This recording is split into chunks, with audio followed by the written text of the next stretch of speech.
Hello everyone, welcome to knowledge point. आज का video lecture उन स्टूडेंट्स के लिए है जो हिंदी मीडियम से कम्पिटिटिव एग्ज़ाम्स की प्रिपरेशन कर रहे हैं। कम्पिटिटिव एग्ज़ाम्स में केमिस्ट्री के बहुत सारे क्वेश्चंस आते हैं, तो उन सारे क्वेश्चंस को वन लाइनर के फॉर्म में इस वीडियो लेक्चर में मैं सारे के सारे क्वेश्चन कवर करूंगा और आपके ऑलमोस्ट 80 to 90% क्वेश्चंस जो एग्ज़ाम में होंगे वो इस वीडियो लेक्चर में आपको मिल जाएंगे। तो चलिए स्टार्ट करते हैं आज का वीडियो लेक्चर। परमाणु नाभिक के अवयव हैं। इसमें पूछा गया है, आपके पास एक एटम है, उसका जो न्यूक्लियस है, न्यूक्लियस में कौन कौन से कंपोनेंट्स होते हैं। एक तो प्रोटॉन होता है और न्यूट्रॉन होते हैं। इलेक्ट्रॉन्स क्या होते हैं? इलेक्ट्रॉन्स ऑर्बिट्स में सराउंडिंग जो ऑर्बिट्स होते हैं उनमें रिवॉल्व होते रहते हैं। बट न्यूक्लियस में क्या क्या अवयव होते हैं? Proton and neutron. नाभिक के आकार की कोटि होती है। इसका मतलब है कि जो नाभिक होता है किसी भी एटम का न्यूक्लियस, वो किस ऑर्डर का होता है? वो होता है 10⁻⁻15 मीटर की रेंज का होता है। आणविक संरचना के बारे में सही कथन है। आणविक संरचना के बारे में सही कथन क्या है? आणविक संरचना का क्या मतलब हुआ? जो भी आपके एटम का कॉन्फ़िगरेशन है या स्ट्रक्चर है, तो उसके बारे में सही कथन क्या है? मैंने क्या बताया अभी आपको? प्रोटॉन तथा न्यूट्रॉन न्यूक्लियस में होते हैं। ये एटम है आपका, ये अब न्यूक्लियस है। प्रोटॉन तथा न्यूट्रॉन न्यूक्लियस में होते हैं तथा इलेक्ट्रॉन न्यूक्लियस के इर्द गिर्द चक्कर लगाते रहते हैं। Next question is, electron, proton, neutron तथा फोटॉन में से वह जो अणु का भाग नहीं है। आपको पता है इलेक्ट्रॉन भी अणु का भाग है, प्रोटॉन भी है, न्यूट्रॉन भी है, लेकिन फोटॉन नहीं है। फोटॉन किसको कहते हैं? फोटॉन सनलाइट से जो एनर्जी आती है उसको मेजर करते हैं फोटॉन में। नेक्स्ट इज, खनिज यौगिक, खनिज मिश्रण तथा प्राकृतिक तत्व में से एक ही प्रकार का परमाणु मिलता है। मीन्स ये जो है खनिज यौगिक और खनिज मिश्रण तथा प्राकृतिक तत्व, तो इन तीनों में से कौन सा मटेरियल ऐसा है जिसमें जो एटम हैं या परमाणु हैं वो एक ही टाइप के होते हैं? तो एक ही टाइप के परमाणु आपको मिलेंगे प्राकृतिक तत्व में। जो भी प्राकृतिक तत्व होते हैं, एलिमेंट्स होते हैं, उनमें आपको सभी परमाणु एक ही टाइप के मिलेंगे। मिश्रण में ऐसा नहीं होगा, ना ही ऐसा खनिज यौगिक में होगा। परमाणुवीय नाभिक खोजा था रदरफोर्ड ने। परमाणु के नाभिक की खोज किसने की थी? रदरफोर्ड ने। एटम में न्यूट्रॉन की खोज की थी चैडविक ने। न्यूट्रॉन, प्रोटॉन, ड्यूट्रॉन तथा इलेक्ट्रॉन में से एक अणु परमाणु कण नहीं है। कौन सा कण नहीं है? ड्यूट्रॉन। अणु परमाणु कण नहीं है, क्या है? ड्यूट्रॉन। बाकी कौन कौन से हैं? न्यूट्रॉन भी है, प्रोटॉन भी है, इलेक्ट्रॉन भी है। Electron, positron, proton, neutron, photon, electron तथा न्यूट्रॉन न्यूट्रिनो में से एक कण प्रतिकण युग्म है। कण प्रतिकण युग्म का मतलब है कि कोई भी एक पार्टिकल, उसके जस्ट एंटी पार्टिकल क्या है? तो ये होगा आपका इलेक्ट्रॉन एंड पॉजिट्रॉन। इलेक्ट्रॉन पे नेगेटिव चार्ज होता है, पॉजिट्रॉन पे पॉजिटिव चार्ज होता है, चार्ज सेम होता है। प्रोटॉन न्यूट्रॉन नहीं है प्रतिकण, फोटॉन इलेक्ट्रॉन नहीं है आपस में, और न्यूट्रॉन न्यूट्रिनो नहीं है। Next is neutron, proton, pi mason तथा क्वार्क में से मूलभूत कण है। मूलभूत कण है क्वार्क। अल्फा कण के दो धन आवेश होते हैं। इसका द्रव्यमान लगभग बराबर होता है। अल्फा कण जो होता है वो रिप्रेजेंट करता है हीलियम के न्यूक्लियस को। तो हीलियम के न्यूक्लियस को रिप्रेजेंट करता है, इस वजह से हीलियम के एक परमाणु के नाभिक के बराबर क्या होगा? अल्फा कण के जो भी द्रव्यमान होगा वो किसके बराबर होगा? हीलियम के परमाणु के एक नाभिक के बराबर होगा, क्योंकि अल्फा कण आपका रिप्रेजेंट करता है 2He4, हीलियम को रिप्रेजेंट करता है। हीलियम के नाभिक में होते हैं। आपको पता है हीलियम को कैसे रिप्रेजेंट करते हैं? 2He4। तो ये 2 क्या है? ये आपका एटॉमिक नंबर है। तो एटॉमिक नंबर के बराबर ही कितने होते हैं? प्रोटॉन और इलेक्ट्रॉन एटॉमिक नंबर के बराबर होते हैं। तो प्रोटॉन और इलेक्ट्रॉन कितने हो गए? इसमें 2 हो गए। और अगर बात करें न्यूट्रॉन्स की, तो न्यूट्रॉन कितने होंगे? 4 माइनस 2 इक्वल्स टू 2, तो प्रोटॉन भी इसमें 2 होंगे और न्यूट्रॉन भी 2 होंगे, इलेक्ट्रॉन भी 2 होने वाले हैं। अल्फा किरण, अल्फा कण, बीटा कण तथा गामा किरण में से ऋणात्मक आवेश होता है।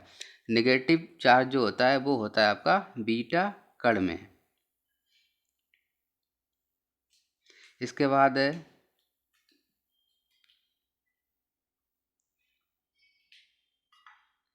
सही सुमेलन है।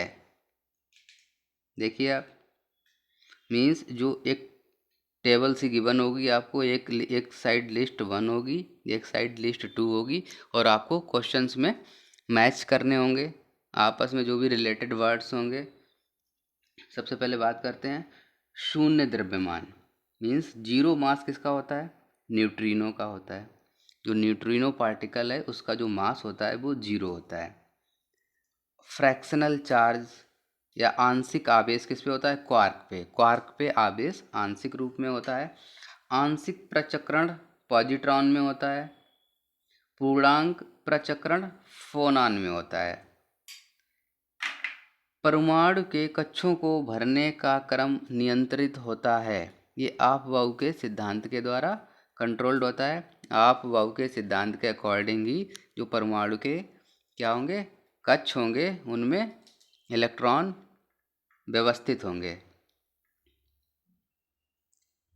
रासायनिक तत्व के अणु के संदर्भ में चुंबकीय क्वांटम संख्या का संबंध है अभिविन्यास से। जो चुंबकीय क्वांटम संख्या होती है उसका किससे संबंध है? उसका संबंध है अभिविन्यास से। जिस तत्व के परमाणु में 2 प्रोटॉन, 2 न्यूट्रॉन तथा 2 इलेक्ट्रॉन हो, उस तत्व की द्रव्यमान संख्या होगी 4। कैसे आएगा?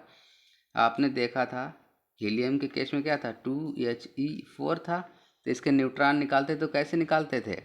परमाणु भार माइनस परमाणु क्रमांक, तो कितना आया था? 2 आया था। अब आपको क्या निकालना है? द्रव्यमान संख्या निकालनी है। तो द्रव्यमान संख्या को आप x मान लीजिए, परमाणु क्रमांक 2 दिया है और इलेक्ट्रॉनों की संख्या 2 दी है, तो x और क्या आ जाएगा? यहाँ से 2 + 2 = 4 आ जाएगा। तो द्रव्यमान संख्या कितनी हो जाएगी? 4। परमाणु जिनमें प्रोटॉनों की संख्या समान परंतु न्यूट्रॉनों की संख्या भिन्न भिन्न रहती है कहलाते हैं, क्या कहलाते हैं? समस्थानिक, आइसोटोप्स कहते हैं। वो सभी परमाणु जिनमें प्रोटॉनों की संख्या समान होगी उनको कहेंगे समस्थानिक। समस्थानिक होते हैं एक ही तत्व के परमाणु जिनका, समस्थानिक वो तत्व होते हैं जिनका परमाणु क्रमांक तो समान होता है परंतु परमाणु भार भिन्न होता है। किसी परमाणु नाभिक का आइसोटोप वह नाभिक है जिसमें आइसोटोप में और क्या होता है? प्रोटॉनों की संख्या समान होती है, न्यूट्रॉनों की संख्या डिफरेंट होती है। तो आइसोटोप की बात करें या समस्थानिक की बात करें, परमाणु क्रमांक सेम होगा, प्रोटॉनों की संख्या सेम होगी, न्यूट्रॉनों की संख्या डिफरेंट होगी, परमाणु भार डिफरेंट होगा। समन्यूट्रॉनिक समूह है। समन्यूट्रॉनिक समूह का क्या मतलब हुआ? कि वो सारे एलिमेंट जिनमें न्यूट्रॉनों की संख्या बराबर होती है समन्यूट्रॉनिक समूह कहलाते हैं। देखिए इसमें कार्बन 614 में न्यूट्रॉनों की संख्या कितनी हो जाएगी? 14 - 6 = 8। सिमिलरली 7n15 में कितनी हो जाएगी? 15 - 7 = 8। 8O16 में कितनी हो जाएगी? 8। इन सभी एलिमेंट्स में न्यूट्रॉनों की संख्या सेम है, इस वजह से इनको क्या कहते हैं?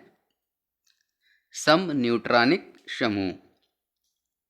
रेडियो एक्टिविटी मापी जाती है गाइगर काउंटर से। जो गीगर काउंटर होता है उसके द्वारा रेडियो एक्टिविटी का मेजरमेंट करते हैं। रेडियो एक्टिविटी का आविष्कार किया था हेनरी बैकरल ने। भौतिक परिवर्तन का उदाहरण है पानी में चीनी का घुलना। मीन्स आपके पास कोई पानी गिवन है, उसमें अगर आप चीनी को घोल देते हैं तो ये क्या, किसका एग्जाम्पल हो गया? ये फिजिकल चेंज है, मीन्स भौतिक परिवर्तन का एक एग्जाम्पल है। इसी तरह से कोई और भी एग्जाम्पल ले सकते हैं। मतलब इसमें क्या है, पानी और चीनी के बीच में कोई भी केमिकल रिएक्शन नहीं हो रहा है, it is just a physical change. जल का वाष्प में परिवर्तन कहलाता है। जल जब वाष्प में कन्वर्ट होता है तो उसमें कोई भी केमिकल रिएक्शन नहीं कैरीड आउट होती है, इस वजह से इसको क्या कहते हैं? भौतिक परिवर्तन। रासायनिक परिवर्तन का उदाहरण है सब्जियों को पकाने पर उनका मुलायम हो जाना। सब्जियों को जब पकाते हैं तो मुलायम हो जाती हैं, क्योंकि उनके अंदर जो केमिकल्स होते हैं वो दूसरे फॉर्म में कन्वर्ट होते हैं और उसकी स्ट्रेंथ को कम कर देते हैं। इस वजह से ये क्या है, केमिकल परिवर्तन का एक उदाहरण है। संक्षारण के उदाहरण हैं। संक्षारण के कौन कौन से उदाहरण हैं? सिल्वर पर काले रंग की परत बनना, तांबे पर हरे रंग की परत बनना, लोहे पर भूरे रंग की परत बनना। ये सारे क्या है, संक्षारण या कोरोजन के एग्जाम्पल हैं। जैसे क्या होता है, लोहा आपका खुले में रखा रहता है एनवायरनमेंट की वजह से, तो उसमें क्या है, कोरोजन आ जाता है। कॉपर में कैसे कोरोजन आता है? ग्रीन कलर का कोरोजन होता है। लोहे में ब्राउन कलर का होता है। सिल्वर में ब्लैक कलर का होता है। तो ये सारे कोरोजन के एग्जाम्पल हैं।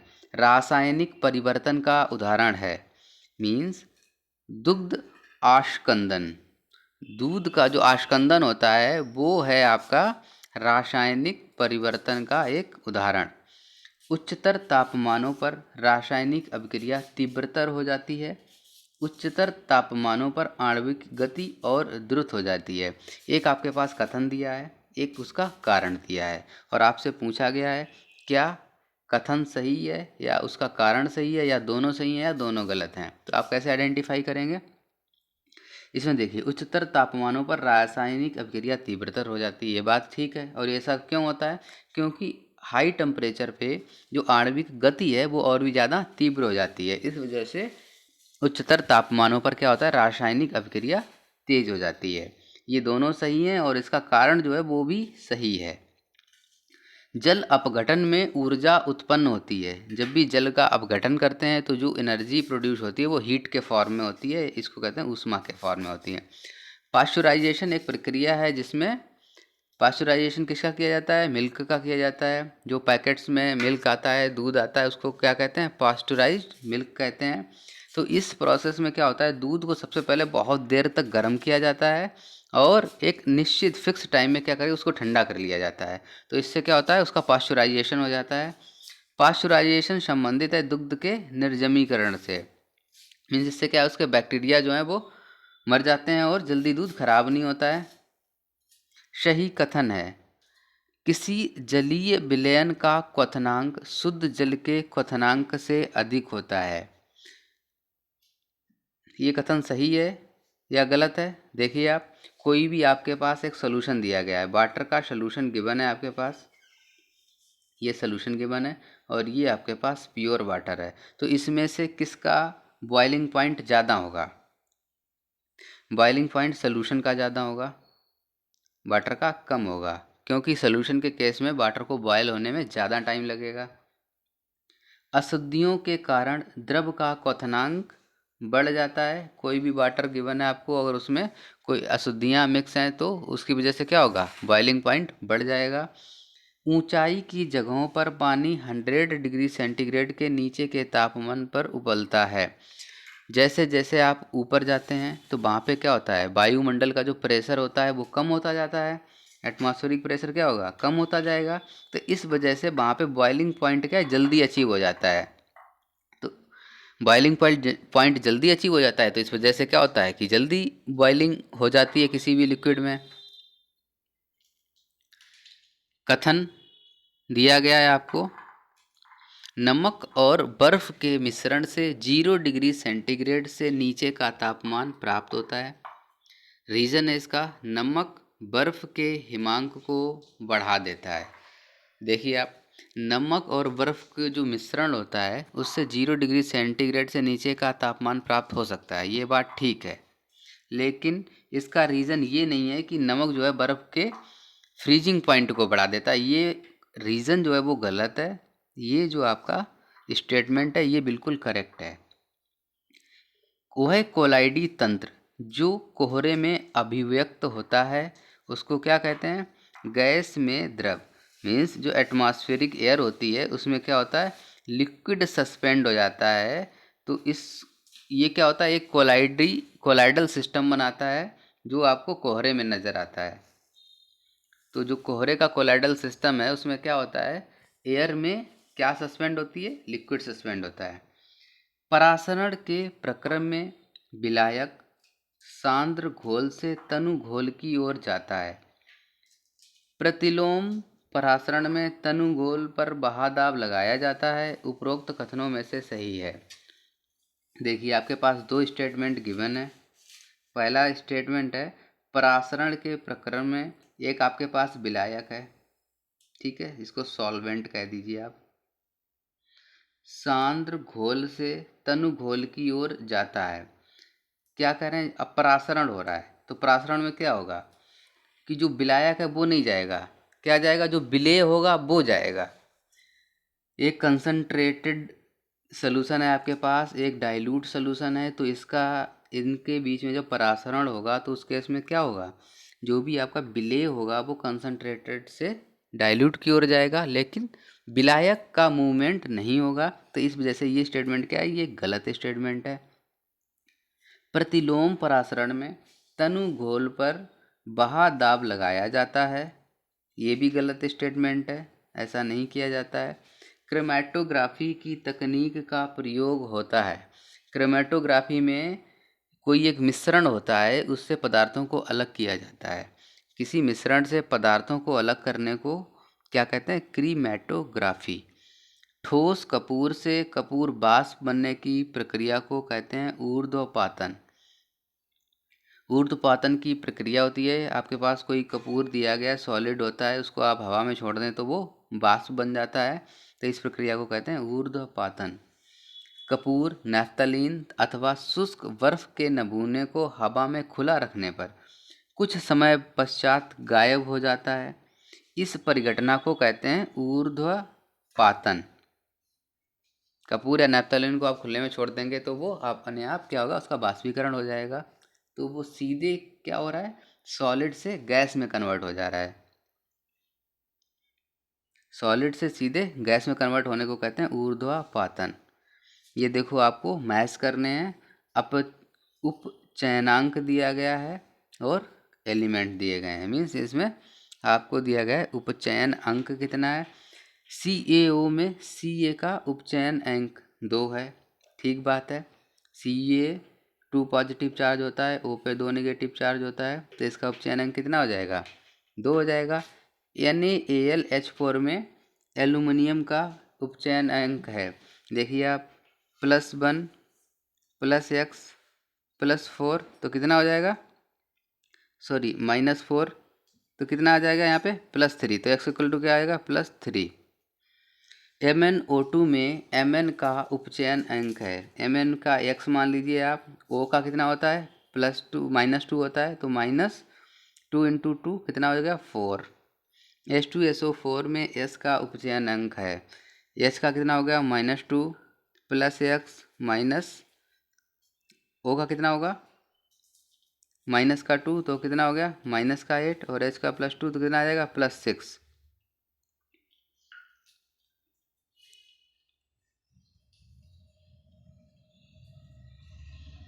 रासायनिक तत्वों की आवर्त सारणी में इलेक्ट्रॉनिक बंधुता किसी एक वर्ग में सदैव ऊपर से नीचे की ओर बढ़ती है, गलत बात है ये स्टेटमेंट बिल्कुल गलत है।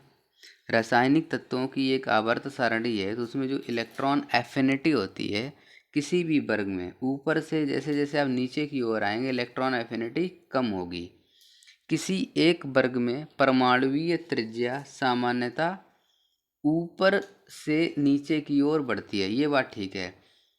जो एटॉमिक रेडियस होगी वो ऊपर से नीचे की ओर आने पे क्या होगी, इंक्रीज होगी। इस क्वेश्चन में आपके पास 3 स्टेटमेंट दिए गए हैं। फर्स्ट स्टेटमेंट इज किसी एक आवर्तक के अनुदिश आयनन विभव धीरे धीरे कम होता है, ये स्टेटमेंट रॉन्ग है आपका।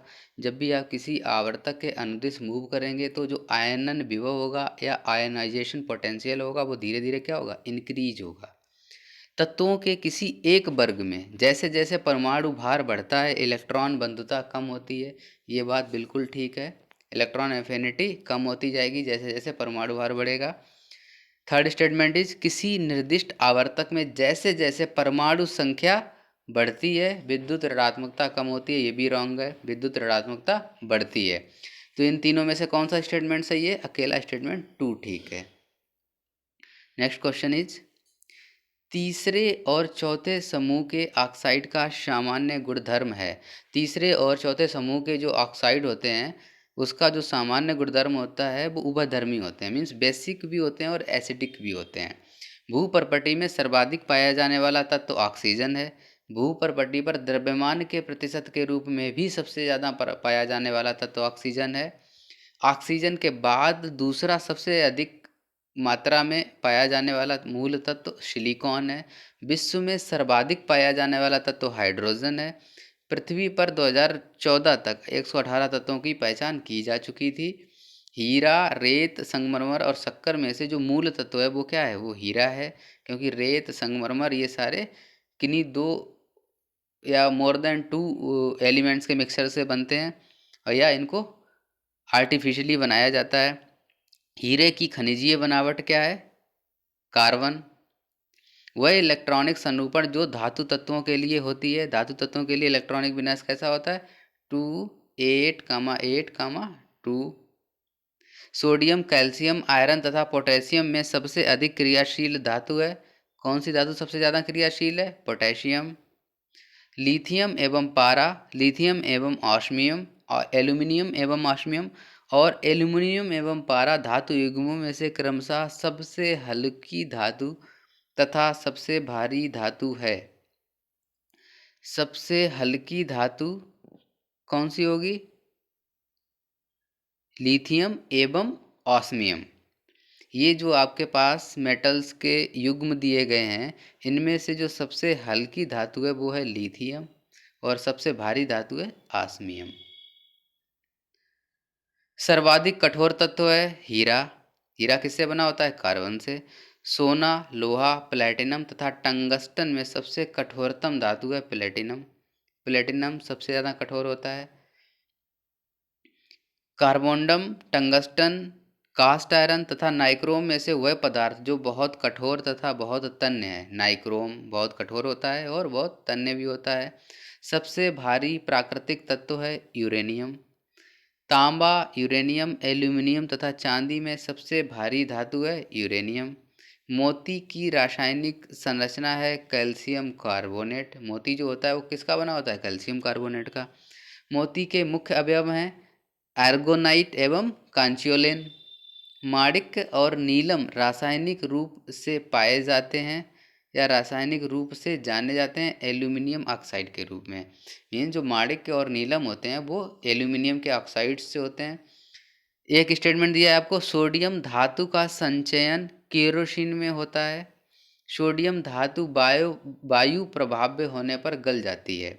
देखिए, सोडियम धातु का संचयन केरोसिन में होता है, ये करेक्ट है। सोडियम को केरोसिन में रखा जाता है। रीजन क्या दिया गया है इसका, क्यों रखा जाता है? धातु सोडियम वायु प्रभाव्य होने पर गल जाती है, ये रॉन्ग है। मीन्स आपका स्टेटमेंट तो ठीक है कि केरोसिन में सोडियम को रखा जाता है, बट इसका जो रीजन है कि धातु गल जाती है वायु की वजह से, ये रॉन्ग है।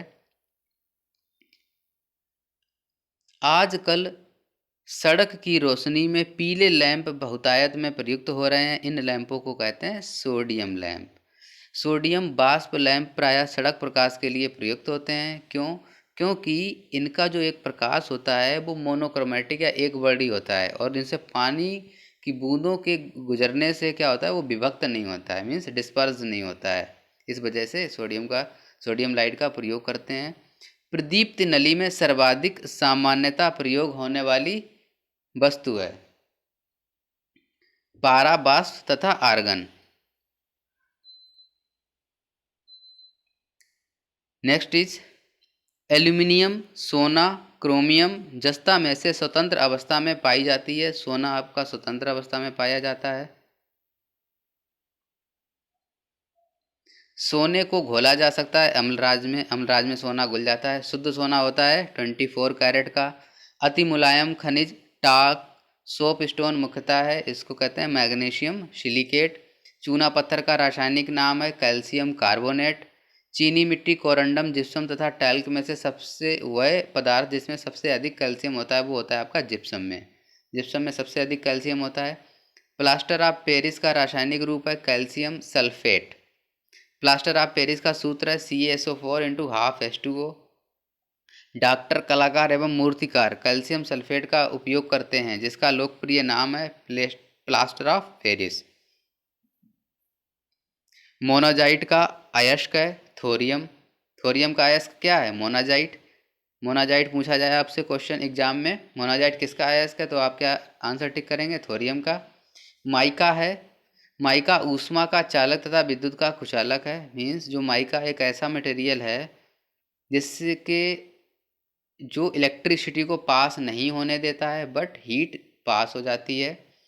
मीन्स हीट के लिए ये कंडक्टर है बट इलेक्ट्रिसिटी के लिए ये नॉन कंडक्टर है या इंसुलेटर है। लोहा और इस्पात, खिलौने, गिलास और कुम्हारी तथा वैद्युत में से वह उद्योग जिसमें अभ्रक कच्चे माल के रूप में प्रयुक्त होता है। अभ्रक कच्चे माल के रूप में प्रयुक्त होता है इलेक्ट्रिसिटी के कामों में, मीन्स वैद्युत के कामों में। पारा, पानी, ईथर तथा बेंजीन द्रवों में से वह जो ऊष्मा का बहुत अच्छा चालक है वो है पारा, क्योंकि थर्मोमीटर में क्या होता है आपका पारा फिलअप होता है तो वो टेम्परेचर को सेंस करता है। जल, पारा, बेंजीन तथा चमड़ा में से ऊष्मा का सर्वाधिक उत्तम चालक है, पारा ही होगा। पारा सबसे अच्छा ऊष्मा का चालक है। सीसा, पारा, निकल तथा टिन धातुओं में से सामान्य ताप पर द्रव है, क्या होता है? पारा।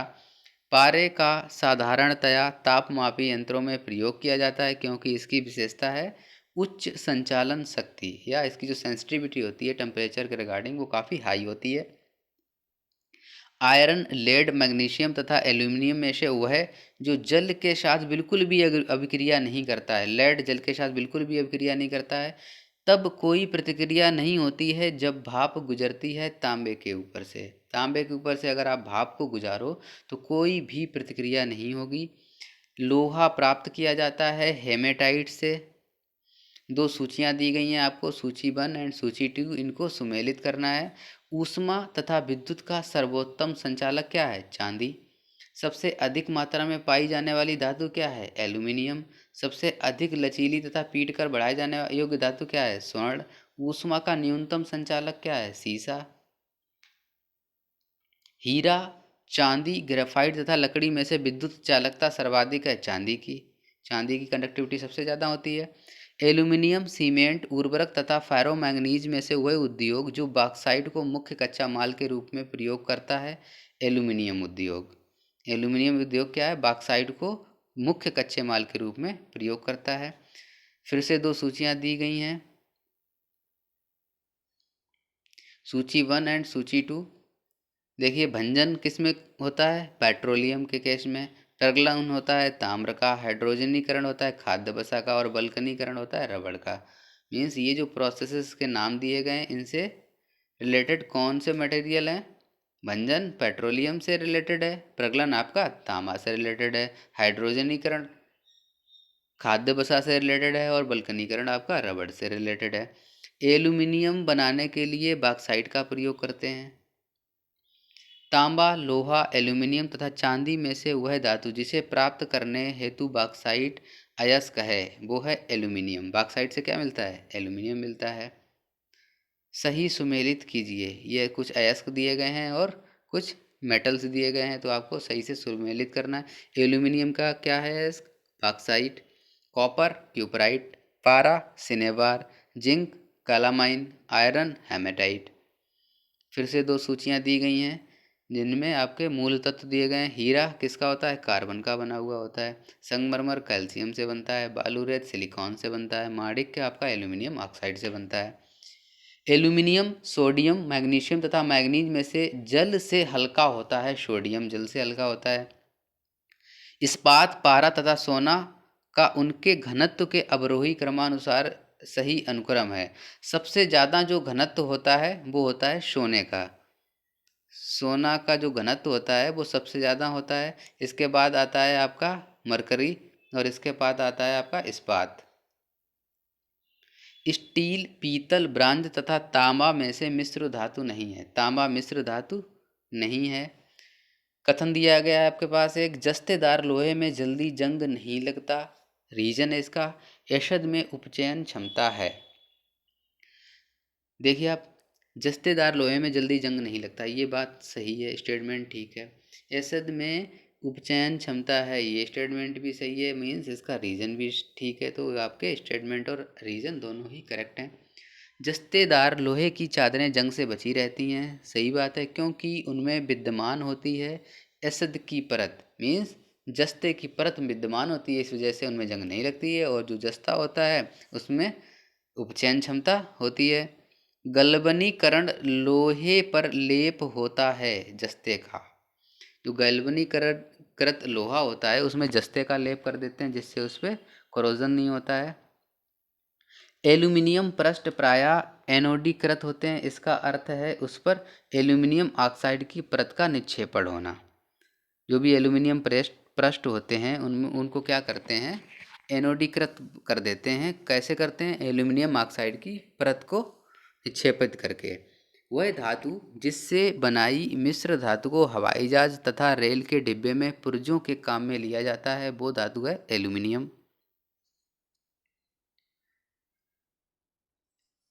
पारद धातु मिश्रण है।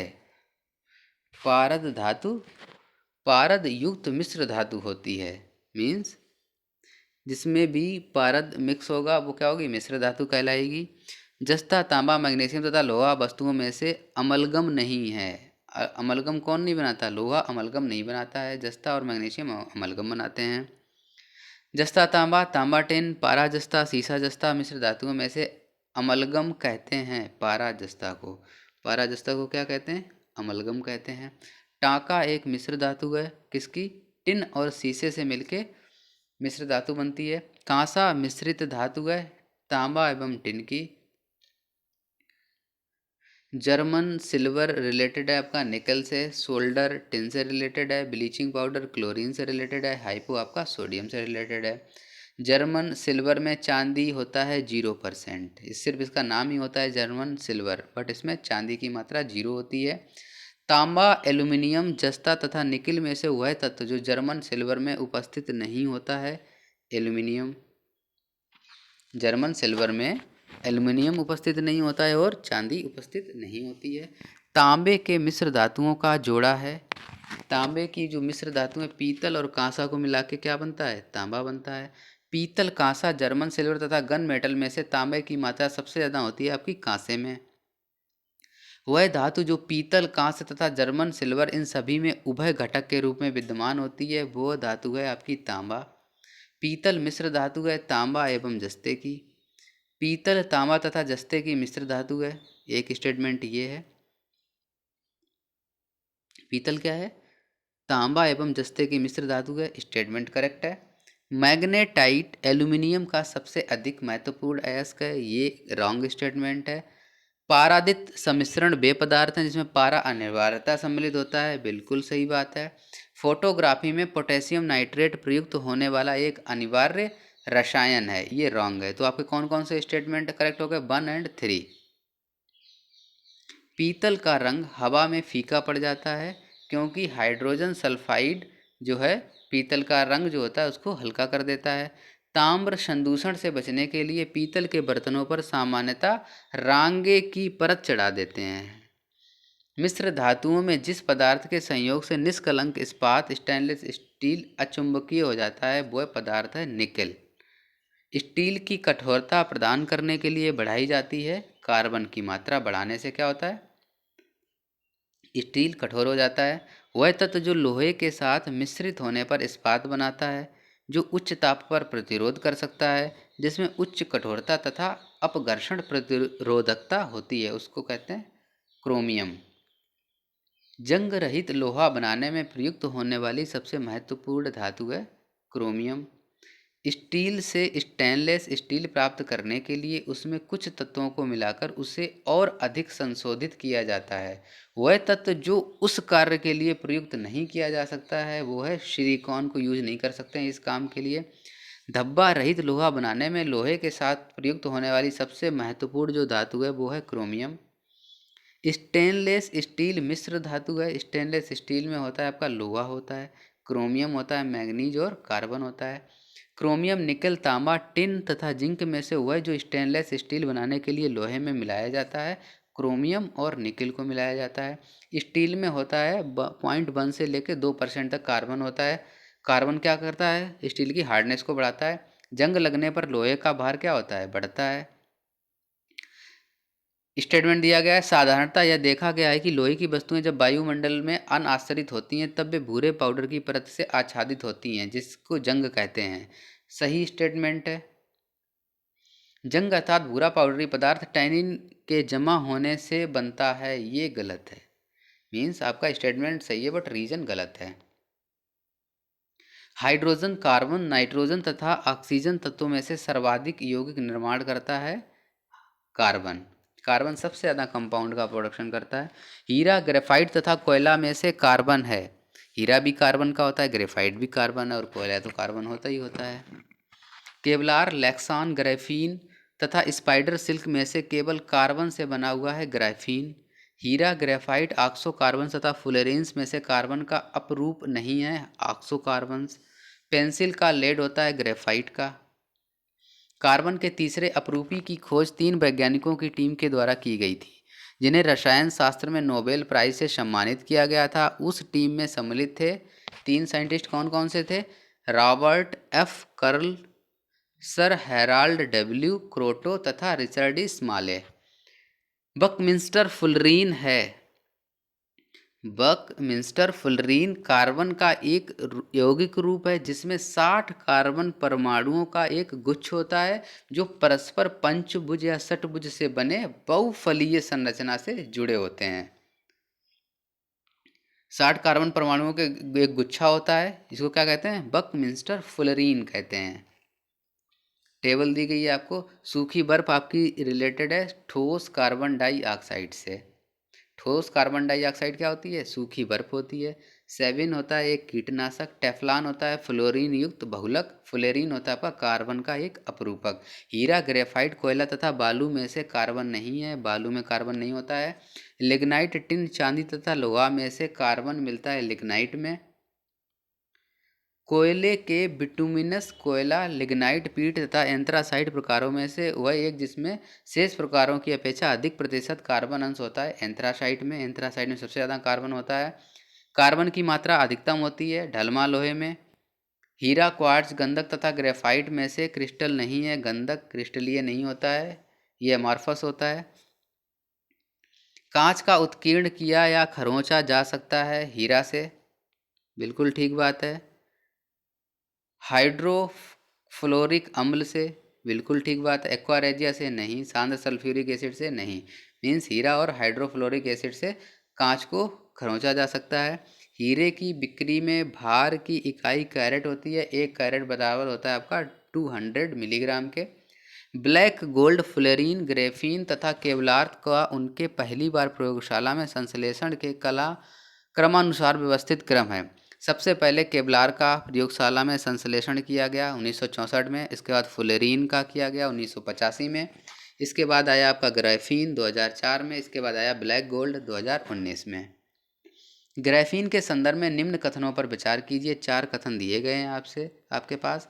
पहला कथन है यह वह एक द्विआयामीय पदार्थ है और उसकी विद्युत चालकता उत्तम है। ग्राफीन क्या है? एक आयामीय पदार्थ है और उसकी विद्युत चालकता उत्तम है। स्टेटमेंट करेक्ट है आपका ये। ग्राफीन एक जांचे गए सबसे तनु किंतु सबसे शक्तिशाली पदार्थों में से है, ये भी ठीक है। वह पूर्णतः सिलिकॉन से बना होता है। उसकी चाक्षुष पारदर्शिता उच्च होती है, ये गलत है। उसका टच स्क्रीन एलसीडी तथा कार्बनिक एलईडी के लिए चालक इलेक्ट्रोड के रूप में इस्तेमाल किया जाता है, ये सही है। मीन्स स्टेटमेंट 3 आपका गलत है, बाकी सारे स्टेटमेंट आपके करेक्ट हैं 1, 2 एंड 4। जर्मन सिल्वर पीतल स्टील तथा ग्राफीन में सर्वाधिक मजबूत होता है। ग्राफीन बहुत मजबूत होता है। निम्नलिखित कथनों पर विचार करें। कैल्शियम सल्फेट की उपस्थिति में जल को कठोर बना देती है एवं वह उपयोग योग्य नहीं रहता है, ये बात करेक्ट है। कैल्शियम सल्फेट क्या कर देता है? जल को कठोर बना देता है, इस वजह से जल का उपयोग नहीं कर सकते हैं। हीरा तांबा व लोहे से कठोर है। हीरा तांबा व लोहे से कठोर है, ठीक बात है ये। वायु का मुख्य घटक ऑक्सीजन है, गलत बात है ये। नाइट्रोजन वनस्पति घी के निर्माण में प्रयुक्त होता है, ये भी गलत बात है। तो कौन कौन से स्टेटमेंट आपके सही हो गए? 1 एंड 2 ओनली। भारी मशीनों के उपयोग के लिए स्नेहक है, ग्रेफाइट को स्नेहक के रूप में उपयोग करते हैं भारी मशीनों में। शुष्क बर्फ कहते हैं ठोस कार्बन डाइऑक्साइड को। सल्फर, सिलीनियम, ब्रोमीन तथा फास्फोरस अधातुओं में से वह एक जो विद्युत का मंद चालक नहीं है, सिलीनियम। ऑक्सीजन, नाइट्रोजन, हाइड्रोजन तथा तांबा में से वह तत्व जिसमें न्यूट्रॉन नहीं होता है, हाइड्रोजन में न्यूट्रॉन नहीं होते हैं। एक तत्व एक्स के 72 कक्षा में 4 इलेक्ट्रॉन है, हाइड्रोजन के साथ इसके यौगिक का सूत्र होगा, 4 इलेक्ट्रॉन है तो इसकी बैलेंसिंग कितनी हो जाएगी 4, तो हाइड्रोजन के साथ क्या बनाएगा ये XH4 बन जाएगा आपका। भार के अनुसार पानी में हाइड्रोजन की प्रतिशतता है, पानी में हाइड्रोजन की प्रतिशतता है 11.11%। हाइड्रोजन गैस का 1 मोल ऑक्सीजन आधिक्य में जल कर 290 किलोग्राम ऊष्मा देता है। उन्हीं परिस्थितियों में 4 ग्राम हाइड्रोजन गैस के जलने पर उत्पन्न होगी, कितनी उत्पन्न होगी 580 किलोग्राम ऊष्मा। कैसे देखिए आप, एक हाइड्रोजन गैस का 1 मोल दिया गया है और ऑक्सीजन के आधिक्य में जलकर कितनी ऊष्मा देता है 1 मोल 290 किलोग्राम ऊष्मा देता है। तो अब क्या करिए आप, 1 मोल में कितने ग्राम हाइड्रोजन होता है 2 ग्राम हाइड्रोजन होता है। अब 4 ग्राम हाइड्रोजन को अगर आप बर्न करोगे, इसका मतलब आप 2 मोल को बर्न करने जा रहे हो, तो 2 मोल बर्न करने पर कितनी एनर्जी निकलेगी, ये निकलेगी 292 इंटू 2 इज इक्वल टू कितना हो जाएगा 580 किलोग्राम ऊष्मा निकलेगी। हाइड्रोजन को जलाने से बनेगा, क्या बनेगा, पानी बनेगा। मिट्टी का तेल, हाइड्रोजन, कोयला तथा डीजल ईंधनों में से न्यूनतम वायु प्रदूषण करता है हाइड्रोजन। भारी जल एक प्रकार का शीतलक एवं मंदक भी है।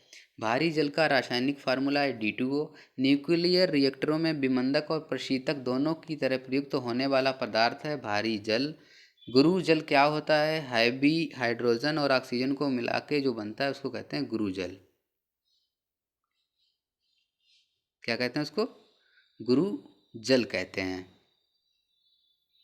भारी पानी वह पानी होता है जिसमें हाइड्रोजन का स्थान आइसोटोप ले लेता है, बिल्कुल ठीक बात है।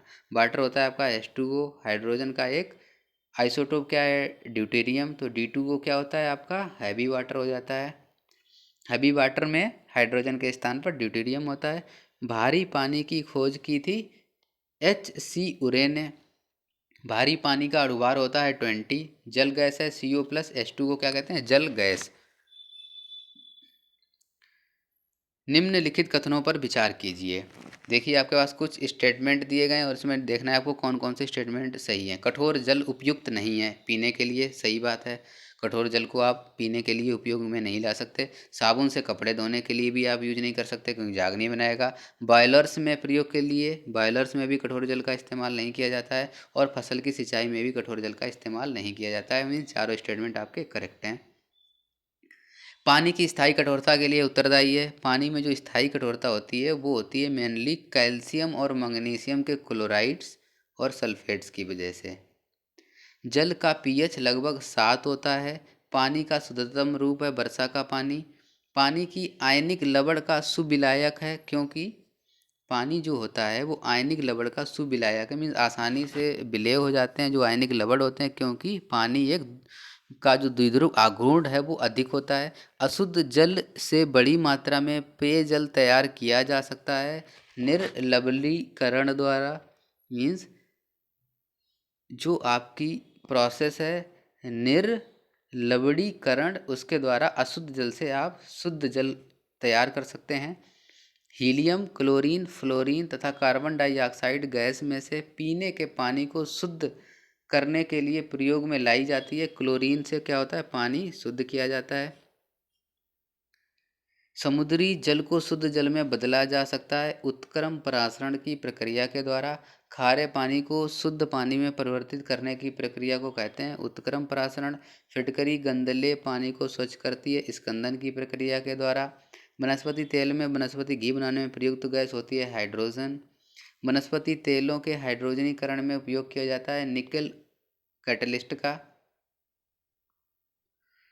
हाइड्रोजन, ऑक्सीजन, हीलियम तथा कार्बन डाइऑक्साइड में से नोबेल गैस होती है आपकी हीलियम।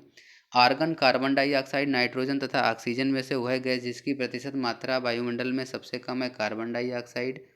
वायुमंडल में नाइट्रोजन होती है 78% के अराउंड।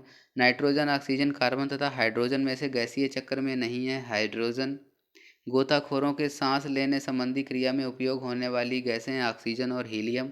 गोताखोरों द्वारा गहरे समुद्र में सांस लेने के लिए ऑक्सीजन के साथ हीलियम को मिक्स किया जाता है। सल्फर हेक्साफ्लोराइड अणु का आकार अष्टफलकीय होता है। जल में आसानी से अमोनिया घुल जाती है। हास्य गैस नाइट्रस ऑक्साइड को कहते हैं। डॉक्टरों द्वारा एनेस्थीसिया के रूप में प्रयोग होने वाली हास्य गैस है नाइट्रस ऑक्साइड। आर्गन, नियान, जीनान तथा नाइट्रस ऑक्साइड में से वह जिसे स्ट्रेंजर गैस भी कहते हैं, जीनान गैस को स्ट्रेंजर गैस भी कहते हैं। अब कुछ स्टेटमेंट आपको दिए गए हैं। स्टेटमेंट 1 इज बोर्डो मिक्सचर कॉपर सेकेंड सल्फेट तथा कैल्शियम हाइड्रॉक्साइड का जल में मिश्रण है। इसे फफूंदी नाशक के रूप में उपयोग में लाते हैं। बोरिक अम्ल औषधि उद्योग तथा खाद्य परिरक्षक के रूप में भी प्रयोग होता है। शुष्क बर्फ ठोस कार्बन डाइऑक्साइड होता है। शुष्क बर्फ क्या होती है? ठोस कार्बन डाइऑक्साइड। ये स्टेटमेंट आपका करेक्ट है। हंसाने वाली गैस नाइट्रिक ऑक्साइड है, ये आपका स्टेटमेंट रॉन्ग है। बोरिक अम्ल औषधि उद्योग तथा खाद्य परिरक्षक के रूप में भी प्रयोग किया जाता है, ये आपका स्टेटमेंट करेक्ट है। सल्फेट और बोर्डो मिक्सचर, ये भी आपका स्टेटमेंट करेक्ट है। तो आपका गलत स्टेटमेंट कौन सा है? हंसाने वाली गैस नाइट्रिक ऑक्साइड है, ये आपका गलत है। बाकी सारे स्टेटमेंट आपके ट्रू हैं। नाइट्रोजन मुक्ति से होता है। स्थल मंडलीय एवं वायुमंडलीय नाइट्रोजन की मात्रा अप्रभावित रहती है। क्यों? क्योंकि नाइट्रोजन का एक साइकिल चलता रहता है, जिस वजह से जो नेट मात्रा है नाइट्रोजन की वो अनचेंज्ड रहती है। वायुयानों के टायरों में नाइट्रोजन गैस का उपयोग किया जाता है। मैग्नीज, नाइट्रोजन, मैग्नीशियम तथा सल्फर में से वह तत्व जिसकी कमी को पूरा करने के लिए कीट बच्ची पौधे कीटों को पकड़ते हैं तथा उनका भक्षण करते हैं, वो गैस कौन सी है? नाइट्रोजन। नाइट्रोजन की कमी पूरा करते हैं कीट बच्ची पौधे, कैसे? कीड़ों को पकड़ के। कीट बच्ची पौधे जिस मृदा में उगते हैं उसमें नाइट्रोजन की कमी होती है, इस वजह से वो कीड़ों को पकड़ के क्या करते हैं? नाइट्रोजन की कमी को पूरा करते हैं। गुब्बारे में सामान्यतः हीलियम गैस को भरा जाता है। वायु भरे गुब्बारों में हीलियम को हाइड्रोजन की अपेक्षा वरीयता दी जाती है, क्योंकि वायु के साथ विस्फोटक मिश्रण नहीं बनाता है हीलियम गैस। अश्रु गैस है अमोनिया, H2 SO2 NH3 तथा Cl2 में सब में से अश्रु गैस की तरह अमोनिया को उपयोग में लाते हैं। क्लोरीन, ब्रोमीन, आयोडीन तथा फ्लोरीन में सामान्य ताप पर ठोस अवस्था में आयोडीन मिलता है। ग्लाइसिन, एलालिन तथा सेरीन में से ऑप्टिकली सक्रिय ग्लाइसरीन नहीं है, बाकी सारे एलालिन तथा सेरीन ऑप्टिकली एक्टिव हैं। हैलोजनों में सबसे अधिक अपक्रियाशील आपका फ्लोरीन है। वह हैलोजन जिसका उपयोग पीड़ाहारी की तरह किया जाता है ब्रोमीन। हाइड्रोजन, ऑक्सीजन, ब्रोमीन तथा आयोडीन में से वह तत्व जो द्रव के रूप में पाया जाता है ब्रोमीन। द्रव के रूप में आपका क्या मिलता है? लिक्विड के रूप में मिलता है आपका ब्रोमीन। सॉलिड के रूप में मिलता है आपका क्या चीज़ मिलता है? आयोडीन। सबसे ज़्यादा अपक्रियाशील क्या है? फ्लोरीन। ट्यूबलाइट में निम्न दाब पर भरी जाती है। नियान और पारद वाष्प को भरा जाता है। ट्यूबलाइट में भरी होती है आर्गन गैस एवं कम दाब पर पारे की वाष्प भरी जाती है। एंटासिड होते हैं बेस। एंटासिड क्या होते हैं? बेस होते हैं। उदासीन विलयन तथा आशुद्ध जल का पीएच होता है 7। अम्लीय विलयन का संभव पीएच होता है 7 से कम। 7 से अधिक पीएच होगा वो क्षारीय हो जाएंगे। स्वर्णकारों द्वारा प्रयोग में आने वाला एक्वारेजिया बनाया जाता है नाइट्रिक अम्ल और हाइड्रोक्लोरिक अम्ल को मिलाकर। पीएच एक मूल्यांक दर्शाता है किसी भी घोल के अम्लीय तथा क्षारीय होने का मूल्यांक। मीन्स कोई भी जो आपके पास सोल्यूशन गिवन है वो अम्लीय है कि क्षारीय है, ये पता चलता है आपको उसकी पीएच वैल्यू से। एक विलयन लाल लिटमस को नीला कर देता है, उस विलयन का पीएच है 7 से अधिक। मीन्स वो कैसा है? 7 से अधिक, इसका मतलब वो क्षारीय विलयन है। क्षारीय विलयन क्या करता है? लाल लिटमस को नीला कर देता है। रसायन उद्योग में तेजाब जो मूल रासायनिक माना जाता है वो क्या होता है, H2SO4। कॉपर सल्फेट का जलीय घोल अम्लीय होता है क्योंकि इस लवण का जल अवघटन होता है। AlCl3, BF3, NH3 तथा FeCl3 में लेविस अम्ल नहीं है। NH3 को लेविस एसिड नहीं कहते हैं। एक स्टेटमेंट दिया गया आपको, सल्फ्यूरिक एसिड को तनु बनाने के लिए पानी में अम्ल मिलाया जाता है, ना कि अम्ल में पानी। पानी की विशिष्ट ऊष्मा बहुत अधिक होती है। ये दोनों ही स्टेटमेंट सही हैं और इसका रीज़न जो दिया गया, पानी की विशिष्ट ऊष्मा बहुत अधिक होती है, ये बिल्कुल करेक्ट है। जल में कार्बन डाइऑक्साइड प्रवाहित करने पर बना सोडा वाटर एसिडिक होता है। वही अम्ल जिसमें ऑक्सीजन नहीं है, हाइड्रोक्लोरिक एसिड, नीला थोथा कॉपर सल्फेट को कहते हैं। एक अज्ञात गैस जल में शीघ्रता से घुल जाती है। गैस युक्त जलीय घोल में लाल लिटमस नीला हो जाता है। यह गैस हाइड्रोजन क्लोराइड के साथ संवेद धूम्र भी देती है। ये गैस हो सकती है कौन सी, अमोनिया। ये सारी प्रॉपर्टीज किसकी होती हैं, अमोनिया गैस की होती हैं। टेबल दी गई है आपके पास। बासिंग सोडा किसको कहते हैं, सोडियम कार्बोनेट को क्या कहते हैं, washing soda. Caustic soda sodium hydroxide को कहते हैं। नीला थोथा copper sulphate, hypo sodium thiosulphate. Epsom salt magnesium sulphate. Baking soda sodium bicarbonate. खाने का सोडा क्या होता है, सोडियम बाइकार्बोनेट, जिसको बेकिंग सोडा भी कहते हैं। बेकिंग सोडा का रासायनिक सूत्र क्या है, सोडियम बाइकार्बोनेट का NaSCO3। बेकिंग सोडा है सोडियम हाइड्रोजन का कार्बोनेट। धोने के सोडा का रासायनिक सूत्र क्या है, Na2CO3 सोडियम कार्बोनेट। स्टेटमेंट दिए गए हैं 3 आपके पास। निर्जल सोडियम कार्बोनेट साधारणतः पाक सोडा बेकिंग सोडा के रूप में जाना जाता है। ये स्टेटमेंट आपका रॉन्ग है। अग्निशामकों में पाक सोडा या बेकिंग सोडा का प्रयोग होता है, सही स्टेटमेंट है। विरंजक चूर्ण का उत्पादन हेक्सन क्लेवर संयंत्र में होता है, सही स्टेटमेंट है। मीन्स आपके स्टेटमेंट नंबर 2 और 3 करेक्ट हैं, statement number 1 is wrong. Calcium carbonate, sodium chloride, potassium chloride तथा मैग्नीशियम सल्फेट में से वह लवण जो सागर में सर्वाधिक पाया जाता है वो है सोडियम क्लोराइड। सोडियम क्लोराइड बनता है मजबूत अम्ल और मजबूत क्षार से। सोडियम क्लोराइड की मौजूदगी में प्लास्टर के स्थापन दर में कुछ स्टेटमेंट दिए गए हैं आपको। NaCl की मौजूदगी में पेरिस प्लास्टर के स्थापना दर में वृद्धि होती है। दूसरा स्टेटमेंट है, सीमेंट में जिप्सम का योग उसके स्थापन दर को मंद करने के लिए किया जाता है। तीसरा स्टेटमेंट है, सभी क्षारीय मृदा धातु जल योजित लवण उत्पन्न करते हैं। चौथा स्टेटमेंट है, बेरियम तथा स्ट्रॉन्शियम प्रकृति में मुक्त रूप में पाए जाते हैं। तो इनमें से ढूंढना है आपको कि कौन सा कथन सत्य नहीं है, मीन्स कौन सा कथन गलत है, बाकी और कौन सा कथन सत्य है। देखिए आप, NaCl की मौजूदगी में पेरिस प्लास्टर के स्थापन दर में वृद्धि होती है, ये कथन सत्य है।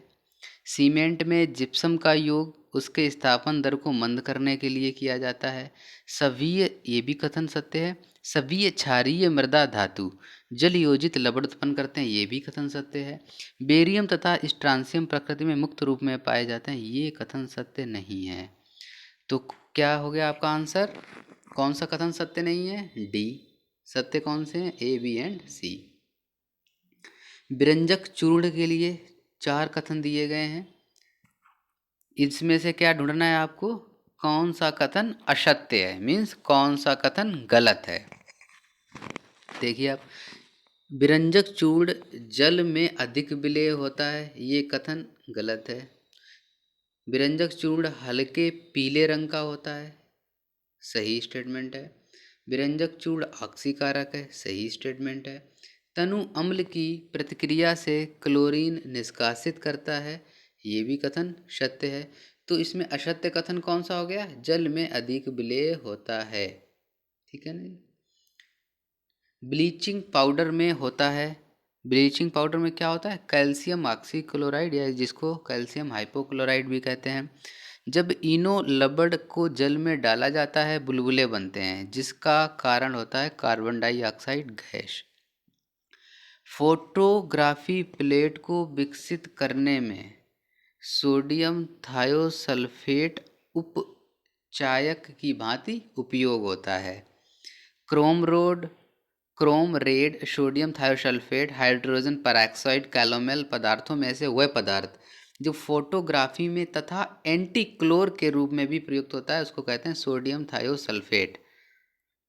सोडियम थायोसल्फेट फोटोग्राफी में यूज होता है तथा और कहाँ इसका यूज होता है, एंटीक्लोर के रूप में भी इसका उपयोग किया जाता है।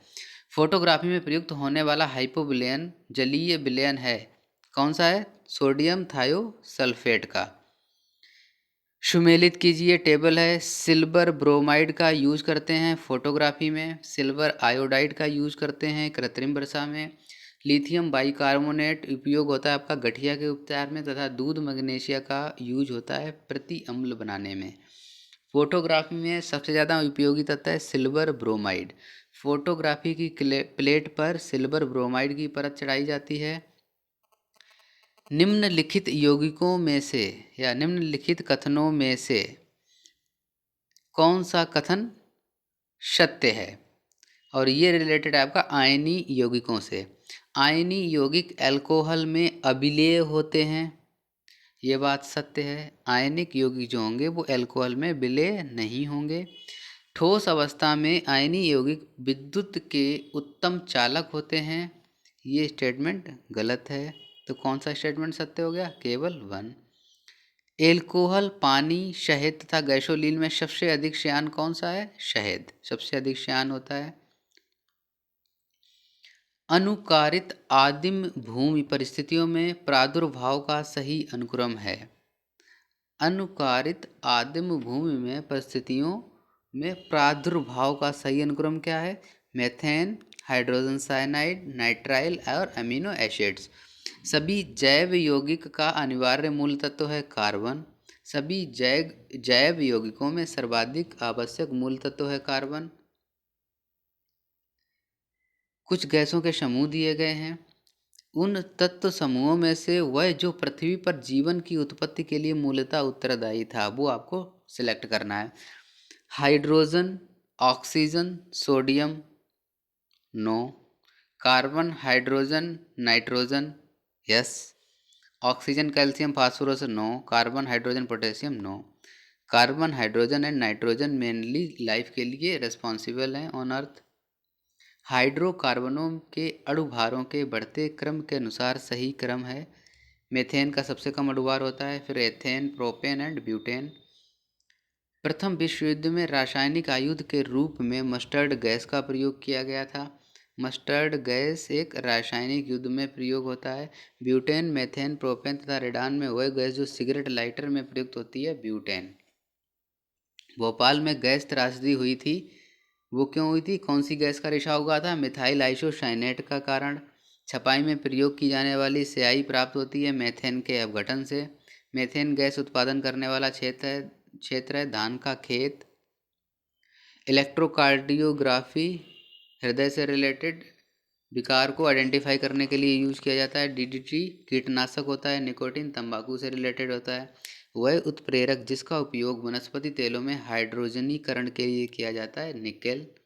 फल पकाने में सहायता करता है, इथेनॉल।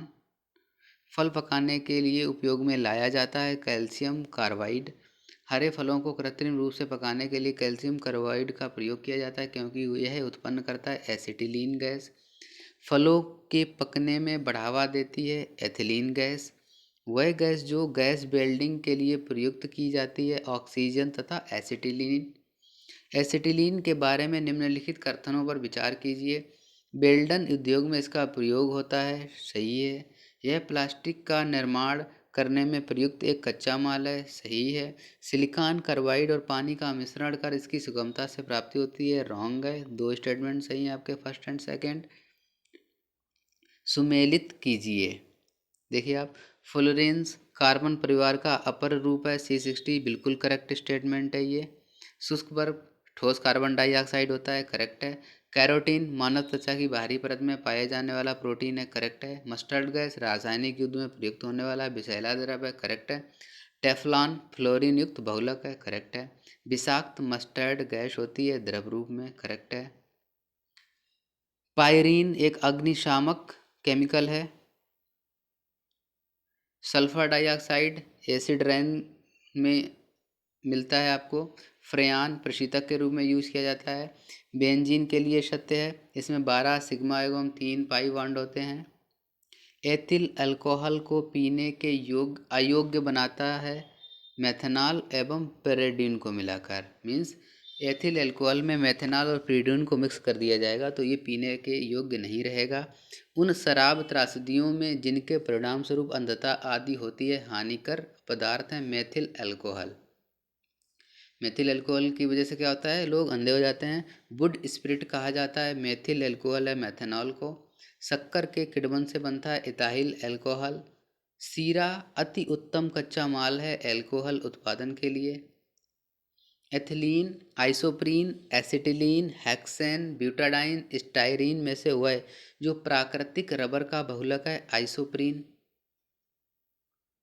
केवलार, ग्लिप्टॉल तथा लेक्सॉन में से बहुलक जिनका उपयोग बुलेट प्रूफ वस्तुओं को बनाने में किया जाता है केवलार तथा लेक्सॉन का। ऊन, रेशम, चमड़ा तथा नाइलोन में हुए जो प्राकृतिक बहुलक नहीं है नायलॉन। रेयान, लिनेन, जूट तथा लाइनोल में से हुए जो गैर सेल्यूलोजी रेशे का उदाहरण है नाइलॉन। बैकेलाइट, रेशम, केवलार तथा लेक्सान में से हुए जो प्राकृतिक बहुलक है रेशम। घी, स्टार्च, प्रोटीन एवं रुई में से बहुलक नहीं है घी। पॉलीथीन के संश्लेषण में उपयोग किया जाता है एथिलीन का। प्लास्टिक से उत्पन्न होती है पॉलीएथिलीन गैस। बुलेट प्रूफ वस्त्र बनाने में प्रयोग किया जाता है पॉलीएमाइड का। पॉलीकार्बोनेट, पॉलीयूरिथेन, पॉलीस्टाइरीन, पॉलीएमाइड में से वह बहुलक जो बुलेट प्रूफ खिड़की बनाने में प्रयोग किया जाता है पॉलीकार्बोनेट। बुलेट प्रूफ जैकेट के निर्माण में प्रयुक्त बहुलक पदार्थ है केवलार। रेशेदार कांच, गन मेटल, शीशा तथा लैमिनेटेड कांच में से बुलेट प्रूफ जैकेट बनाने में प्रयोग किया जाता है लैमिनेटेड कांच। सुमेलित नहीं है रेयान रूपांतरित स्टार्च। 4 कथन दिए गए, इनमें से आपको देखना है कौन सा कथन सत्य है। टेफ्लॉन तथा डेक्रान बहुलक हैं, करेक्ट है। नियोप्रीन संश्लेषित रबर है, करेक्ट है। पॉलीथीन पॉलीएथिलीन का बहुलक है, करेक्ट है। प्राकृतिक रबर क्लोरोप्रीन है, ये रॉन्ग स्टेटमेंट है। तो कौन से स्टेटमेंट आपके करेक्ट हो गए 1, 2 एंड 3। ना चिपकने वाली कढ़ाई, नॉन स्टिक फ्राइंग कढ़ाई के निर्माण में प्रयोग किया जाता है टेफ्लॉन का। टेफ्लॉन है, टेफ्लॉन क्या है, एक फ्लोरोकार्बन है। टेफ्लॉन का सामान्य नाम है पॉलीटेट्राफ्लोरोएथिलीन। बर्तनों को चमकीला बनाने के लिए प्रयोग किया जाता है जिंक ऑक्साइड का। नायलॉन, टेफ्लॉन, कैप्रोलैक्टम तथा पॉलीस्टाइरीन में से पॉलीमर नहीं है कैप्रोलैक्टम। फिनाल का प्रयोग किया जाता है बैकेलाइट के निर्माण में। सेलुलोज, स्टार्च, प्रोटीन तथा पीवीसी में से बहुलक है जिसे जैव निम्नीकृत नहीं किया जा सकता है पीवीसी। 2 स्टेटमेंट दिए गए हैं। फॉर्मिक एसिड एसिटिक एसिड से अधिक तेज अम्ल है।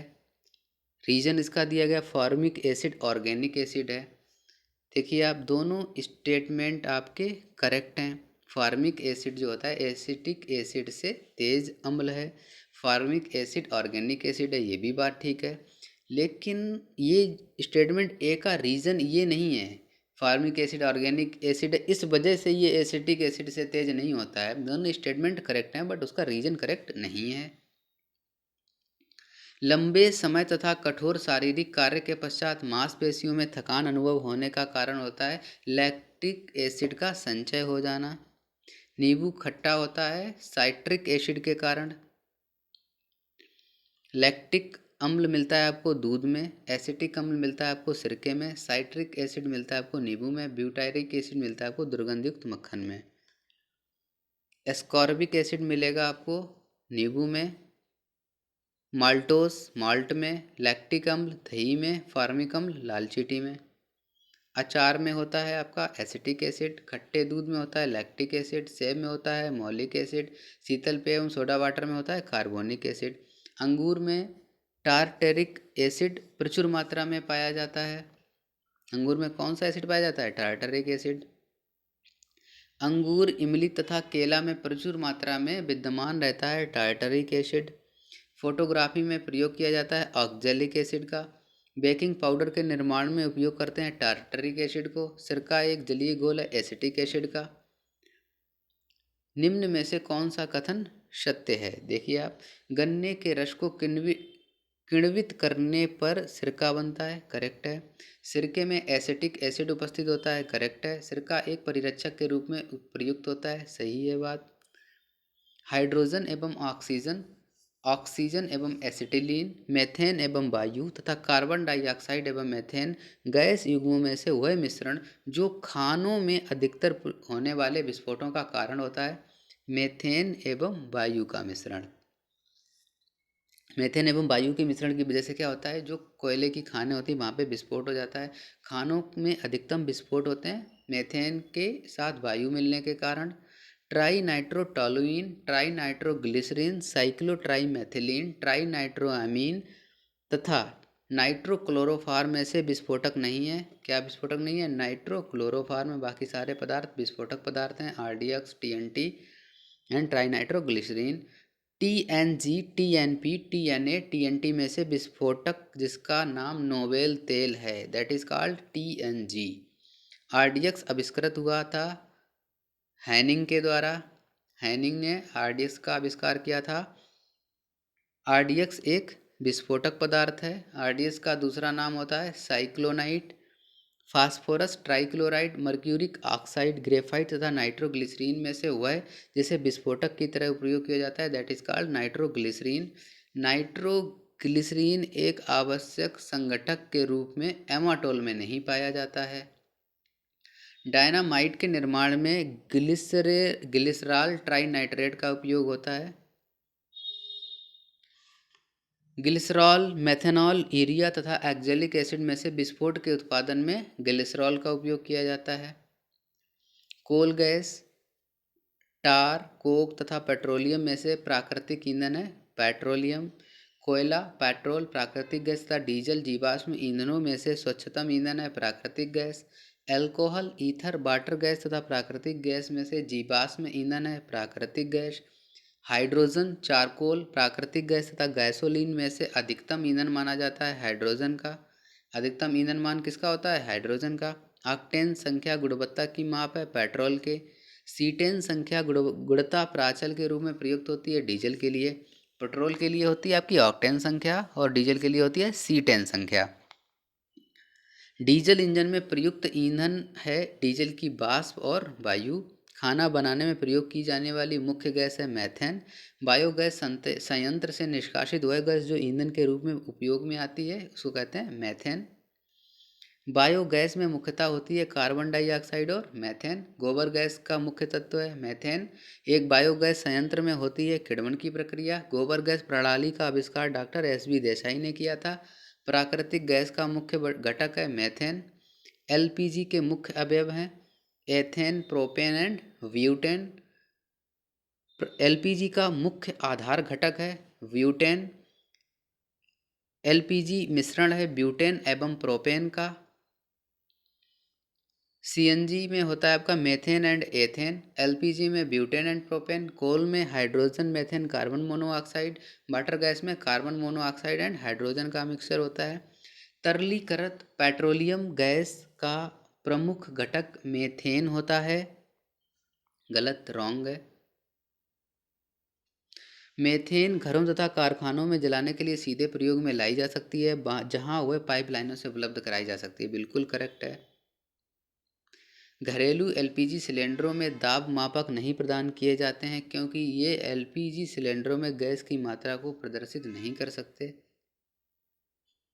सिलेंडरों में भरकर खाना पकाने वाली गैस की आपूर्ति तरल रूप में की जाती है। सीएनजी है कि फुल फॉर्म है कंप्रेस्ड नेचुरल गैस।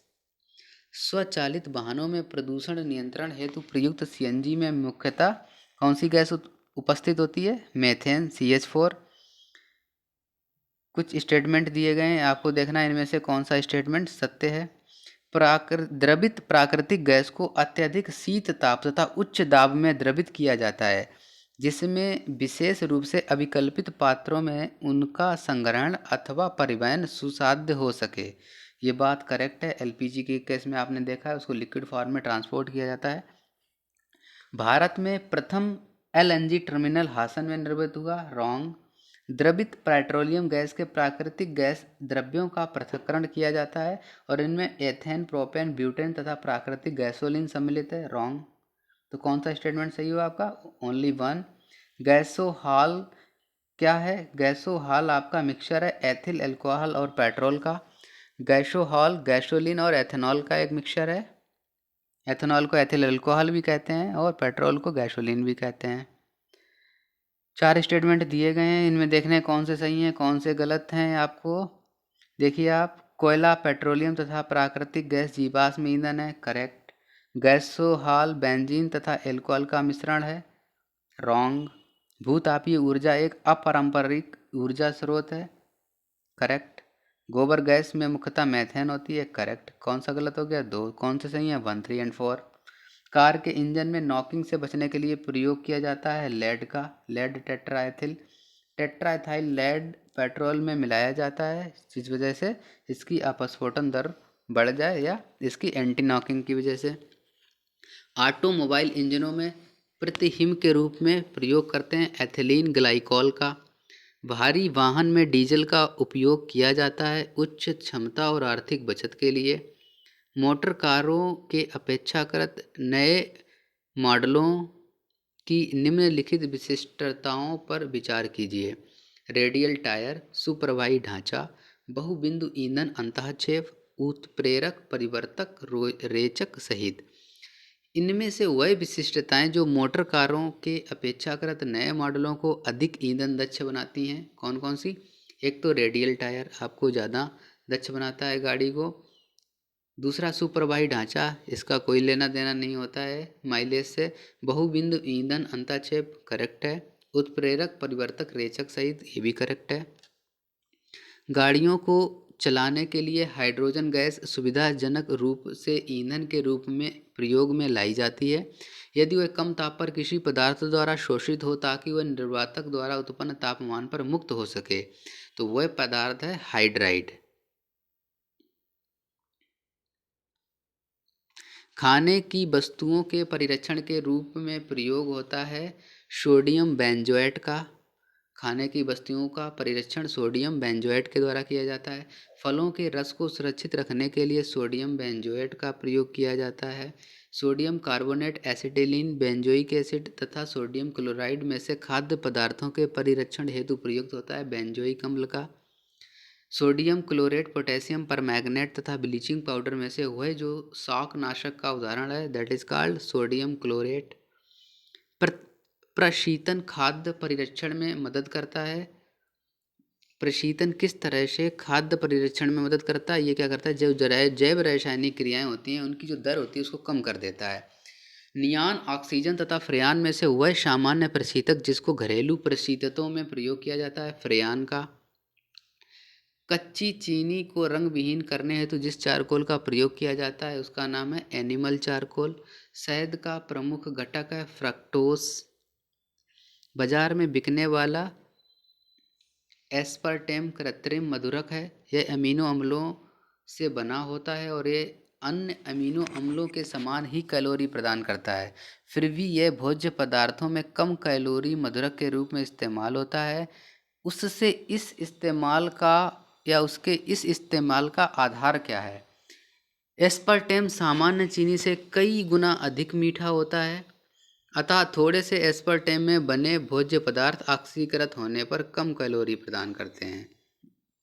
एस्प्रिन मिलती है पेड़ के द्वारा। एस्प्रिन एक एंटीपायरेटिक मटेरियल है। शांतिकारक औषधि के रूप में भी किसका प्रयोग करते हैं? पोटेशियम ब्रोमाइड का। रक्त के हीमोग्लोबिन के साथ अनउत्क्रमणीय संश्लिष्ट बनाता है कार्बन मोनोऑक्साइड। दूध एक उदाहरण है इमल्सन का। दूध, खून, आइसक्रीम तथा शहद में से कोलाइड नहीं है आइसक्रीम। दूध को एक रूप किया जाता है इसके बसा कणों को सेंट्राफ्यूज की सहायता से सूक्ष्म आकार में बदलकर।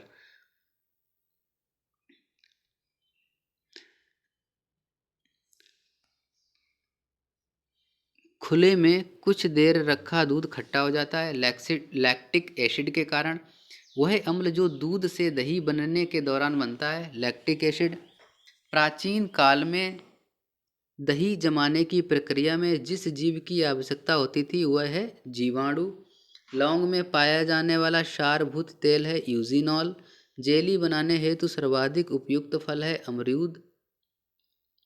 कार्बनिक खाद्य हमारे लिए बेहतर माने जाते हैं क्योंकि वे बिना कृत्रिम खादों एवं कीटनाशकों के उपयोग के लिए उगाए जाते हैं। वनस्पति तेल मोबिल ऑयल कैरोसिन तेल तथा कटिंग तेल में से साबुन बनाने में प्रयोग होता है वनस्पति तेल का। अपमार्जक या डिटर्जेंट है शोधन अभिकर्ता। साबुन ग्रीज को हटाता है पायसीकरण के द्वारा। दो कथन है अपमार्जक मैले कपड़ों से सरलतापूर्वक तेल एवं गर्द निकाल देते हैं करेक्ट है। अपमार्जक जल का पृष्ठ तनाव बढ़ा देते हैं रॉन्ग है इस वजह से नहीं। अगेन एक स्टेटमेंट दिया गया है कृत्रिम प्रक्षालक कठोर जल में अधिक झाग बना सकते हैं।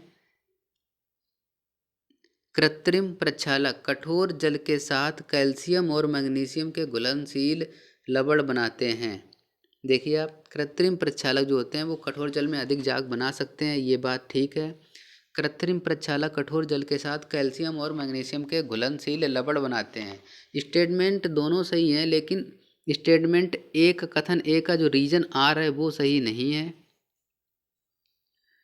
अगेन एक स्टेटमेंट दिया गया है कपड़े धोने के चूर्ण में अपमार्जक में सोडियम सल्फेट तथा सोडियम सिलिकेट इसलिए मिश्रित किए जाते हैं ताकि चूड़ शुष्क रहे चूड़ की क्षारीयता बनी रहे। तो ये दोनों ही कथन आपके सत्य हैं। चूड़ शुष्क रहे और चूड़ की क्षारीयता बनी रहे। स्टेटमेंट है पौधों की फास्फोरस आवश्यकताओं की पूर्ति के लिए रासायनिक उर्वरक आवश्यक हैं।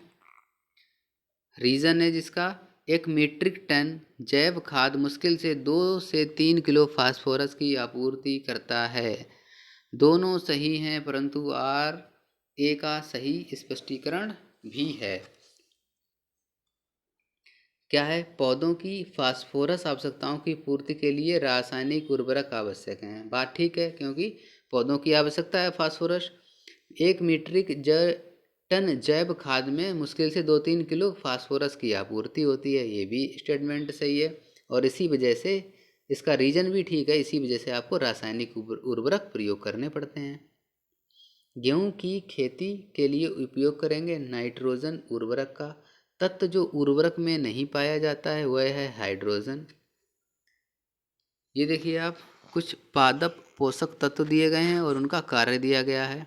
नाइट्रोजन का कार्य होता है वृद्धि एवं विकास। फास्फोरस जड़ का विकास करता है। पोटेशियम स्टोमेटा के खुलने का एवं बंद होने का नियंत्रण करता है। बोरान रोग प्रतिरोधकता को बढ़ाता है। अमोनियम सल्फेट मृदा में सर्वाधिक अम्ल छोड़ता है। यूरिया में नाइट्रोजन का प्रतिशत 47 होता है। यूरिया एक नाइट्रोजन युक्त कार्बनिक यौगिक है। यूरिया में नाइट्रोजन पाया जाता है एमाइड के रूप में और इसकी मात्रा होती है 47%। कृषि में नाइट्रोजनी उर्वरकों के अत्यधिक अनुपयुक्त उपयोग के प्रभाव के संबंध में निम्न कथनों पर विचार कीजिए। पहला कथन है आपका नाइट्रोजन यौगिकीकरण सूक्ष्मजीवों नाइट्रोजन फिक्सिंग माइक्रो ऑर्गेनिज्म का मिट्टी में प्रचुरोदमन हो सकता है। ये स्टेटमेंट गलत है आपका। मिट्टी की अम्लता में बढ़ोतरी हो सकती है सही है। ग्राउंड वाटर में नाइट्रेट का निच्छालन हो सकता है करेक्ट है। Ammonium sulphate urea di ammonium phosphate तथा अमोनियम क्लोराइड में से वह उर्वरक जो 20 डिग्री सेंटीग्रेड पर जल में अपेक्षाकृत अधिक घुलनशील है वो है आपका यूरिया। जिस रूप में पौधे नाइट्रोजन प्राप्त करते हैं दैट इज नाइट्रेट। यूरिया उर्वरक के उत्पादन में उपयोग किया जाता है कार्बन डाइऑक्साइड तथा अमोनिया का। भारत सरकार कृषि में नीम आलेपित यूरिया के उपयोग को प्रोत्साहित करती है क्योंकि नीम लेप मृदा में यूरिया के घुलने की दर को धीमा कर देता है। डीएपी में फास्फोरस तथा नाइट्रोजन पाई जाती है। डीएपी में आपकी 18% नाइट्रोजन तथा 46% फास्फोरस या P2O5 होता है। मिश्रित उर्वरक है NPK. Urea, sodium sulphate, super phosphate तथा पोटेशियम नाइट्रेट में से रासायनिक उर्वरक नहीं है। सोडियम सल्फेट एक रासायनिक उर्वरक नहीं है। फसलों में पर्णीय छिड़काव के लिए सबसे उपयुक्त उर्वरक है यूरिया।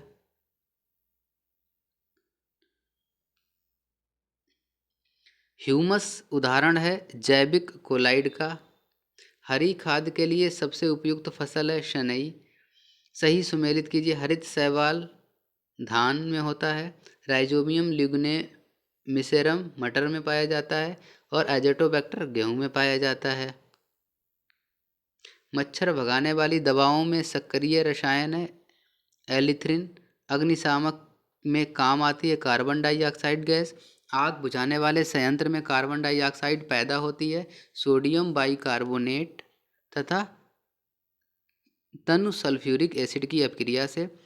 वही यौगिक जिसका उपयोग अग्निरोधक कपड़ा बनाने में किया जाता है एल्यूमिनियम सल्फेट। पाइरेथ्रम, रेटिनॉन तथा इफेड्रीन में से मच्छर प्रतिकर्षी के रूप में प्रयोग किया जाता है पाइरेथ्रम का। मच्छर कॉइल में प्रयोग होने वाला पाइरेथ्रिन प्राप्त होता है एक बीजीय पौधे से। चूहे मारने का जहर जिस रासायनिक पदार्थ से बनता है वह है potassium cyanide. Zinc sulphide, lead sulphide, calcium phosphate तथा जिंक फास्फाइड में से चूहा विष के रूप में प्रयोग किया जाता है जिंक फास्फाइड का। रोडेंटिसाइड वह रसायन है जिसका प्रयोग किया जाता है चूहों के नियंत्रण के लिए। एल्यूमिनियम फास्फाइड का प्रयोग किया जाता है कीटनाशक तथा चूहेनाशक के रूप में। समस्थानिक C614 संबंध है फॉसिल जीवाश्म के आयु निर्धारण से। काष्ठ अस्थि शंख के पुरातत्वीय नमूनों का काल निर्धारण करने के लिए यूरेनियम 238, आर्गन आइसोटोप कार्बन 14 तथा स्ट्रांसियम 90 में से अपनाया जाता है कार्बन 14 को। कार्बन डेटिंग में प्रयोग किया जाता है। कार्बन डेटिंग का प्रयोग किया जाता है फॉसिल्स की उम्र बताने में। रेडियोधर्मी डेटिंग एक प्रक्रिया है जिससे नापा जा सकता है चट्टानों की उम्र को। पृथ्वी की आयु का मापन किया जाता है यूरेनियम विधि द्वारा। एक कार्बन क्रेडिट समतुल्य है 1000 किलोग्राम कार्बन डाइऑक्साइड के। सोडा कांच, पायरेक्स कांच, जेना कांच तथा क्रुक्स कांचों में से वह जो पराबैंगनी किरणों के विच्छेदन कर सकता है वो होता है आपका क्रुक्स कांच। ब्रिट भारत सरकार कार्यरत है समस्थानिक प्रौद्योगिकी के साथ। Zinc bromide, zinc nitrate, zinc oxide तथा जिंक क्लोराइड में से वह जो एसद पुष्प कहलाता है जिंक ऑक्साइड। मूत्रालयों के पास प्रायः नाक में चुभने वाली गंध का कारण होता है अमोनिया। मृत छिपकली से निकलने वाली दुर्गंध का कारण है अमीनो यौगिक या ट्राईमेथिल एमीन। भविष्य की धातु कहा जाता है टाइटेनियम को। सही सुमेलन है मैग्नीशियम का उपयोग करते हैं आतिशबाजी में। यूरेनियम परमाणु बम में यूज किया जाता है। टंगस्टन इलेक्ट्रिक बल्ब में और जिंक का गलवनीकरण में यूज होता है। रासायनिक दृष्टि से सिंदूर क्या है? Mercuric sulphide. पेट्रोल, बेंजीन तथा एल्कोहल से शुष्क धुलाई में प्रयोग किया जाता है। शुष्क धुलाई में तीनों का प्रयोग होता है पेट्रोल का, बेंजीन का और एल्कोहल का। लाल स्याही बनाई जाती है इयोसिन से। नीला, लाल, हरा तथा काला में से रंग जो सोडियम क्रोमेट द्वारा आपूर्त होता है लाल रंग। सही सुमेलित कीजिए। एसीटोन नाखून पालिश अपसारक के रूप में उपयोग होता है। कार्बन टेट्राक्लोराइड अग्निशामक के रूप में प्रयोग करते हैं। हाइड्रोजन परऑक्साइड घावों की मरहम पट्टी में यूज होता है। द्रव अमोनिया प्रशीतक के रूप में यूज होता है। फास्फोरस ऑक्साइड माचिस में यूज होता है। मैग्नीज डाइऑक्साइड शुष्क सेल में यूज होता है। सल्फ्यूरिक एसिड संचायक सेल में यूज होता है। यूरेनियम परमाणु बम बनाने में यूज होता है। माचिस बनाने में फास्फोरस का उपयोग होता है। दिया सलाई के निर्माण में लाल फास्फोरस का यूज किया जाता है। वह तत्व जिसको वायु तथा अंधेरे में रखा जाता है तो स्वतः दीप्त हो जाता है उसको कहते हैं श्वेत फास्फोरस। कार्बन नैनो ट्यूब्स बनाई जाती हैं सुमियो आइजीमान। कार्बन नैनो ट्यूब्स किसने बनाई थी? सुजियो शूमियो आईजी मान ने बनाई थी कार्बन नैनो ट्यूब्स। भारत में निम्न ताप ऊष्मीय बिल लवणीकरण सिद्धांत पर आधारित प्रतिदिन 1 लाख लीटर अलवण जल उत्पादन के लिए प्रथम विलवणीकरण संयंत्र प्रारंभ किया गया। कवरत्ती में। कौन सा संयंत्र? निम्न ताप पर ऊष्मीय विलवणीकरण सिद्धांत पर आधारित एक संयंत्र है जिसकी स्थापना कवरत्ती में की गई। भारत में जल विलवणीकरण संयंत्र स्थित है लक्षद्वीप में। जल विलवणीकरण में क्या होता है, जो साल्टी वाटर होता है आपका, उससे साल्ट रिमूव करके पीने योग्य पानी बनाया जाता है। क्षारीय भूमि सुधारक के रूप में कैल्शियम सल्फेट का उपयोग करते हैं। एडेफिक क्लाइमेटिक बायोटिक तथा टाइपोग्राफी में से एडेफिक जो है वो आपका मिट्टी से संबंधित है। एडेफिक द्रवित ऑक्सीजन या द्रवित हाइड्रोजन को औद्योगिक स्तर पर प्राप्त करने में क्रायोजेनिक्स का उपयोग किया जाता है। धूम्र पर्दे युद्ध में छिपने, शत्रु को छलने के लिए प्रयोग में लाए जाते हैं। धूम्र पर्दे बने होते हैं, धुएं के जो पर्दे होते हैं वो युद्ध में क्या होता है, शत्रुओं से छिपने के लिए प्रयोग किए जाते हैं और ये बने होते हैं टाइटेनियम ऑक्साइड के अति सूक्ष्म कणों के कोलाइडी प्रकीर्णन से। विकास का सिद्धांत प्रतिपादित किया था चार्ल्स डार्विन ने। जब दो हल्के नाभिक परस्पर संयुक्त होकर एक भारी तत्व के नाभिक की रचना करते हैं तो इस प्रक्रिया को कहते हैं नाभिकीय संलयन। ड्राई आइस ठोस कार्बन डाइऑक्साइड होता है। टेलीफोन की खोज किसने की थी? ग्राहम बेल ने की थी। ये चारों कथन आपके सत्य हैं। शुष्क बैटरी में अमोनियम क्लोराइड तथा जिंक क्लोराइड का प्रयोग विद्युत अपघट्यों के रूप में किया जाता है। शुष्क सेल आवेशित नहीं की जा सकती है, ये एक असर्सन है। रीजन है इसका, शुष्क सेल में होने वाली अभिक्रिया उत्क्रमणीय होती है। स्टेटमेंट सही है आपका, शुष्क सेल आवेशित नहीं की जा सकती है, लेकिन रीजन आपका रॉन्ग है। एक सूखी सेल में पाई जाती है केमिकल एनर्जी या रासायनिक ऊर्जा। सोडियम सल्फेट, नाइट्रिक अम्ल, सल्फ्यूरिक अम्ल तथा पोटेशियम नाइट्रेट विद्युत अपघट्यों के विलयन में से कार की बैटरी में प्रयोग किया जाता है सल्फ्यूरिक एसिड का। टॉर्च लाइट, विद्युत क्षारक आदि साधनों में सामान्यतः प्रयुक्त आवर्त बैटरियों में इलेक्ट्रोड के रूप में प्रयुक्त होता है निकेल और कैडमियम का।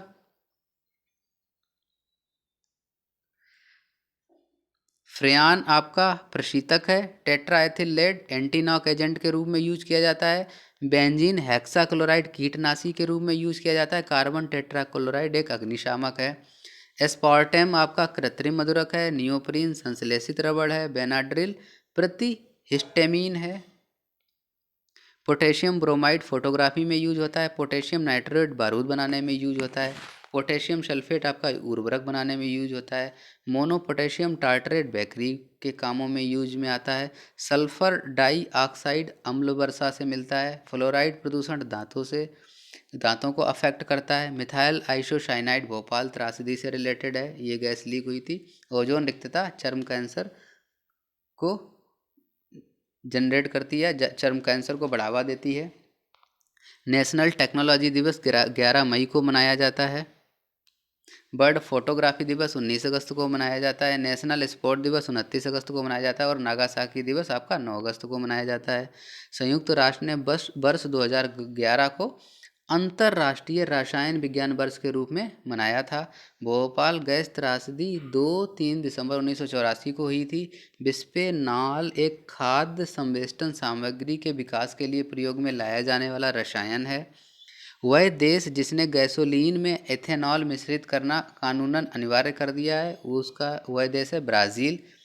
Phosgene hydrogen cyanide, hydrogen sulphide तथा मेथेन में वायु का अकार्बनिक गैसीय प्रदूषक है। Hydrogen sulphide HCl, HNO3, H2SO4 तथा H2CO3 में से वह जो अम्ल वर्षा में सबसे अधिक होती है प्रयोग, वो है सल्फ्यूरिक एसिड।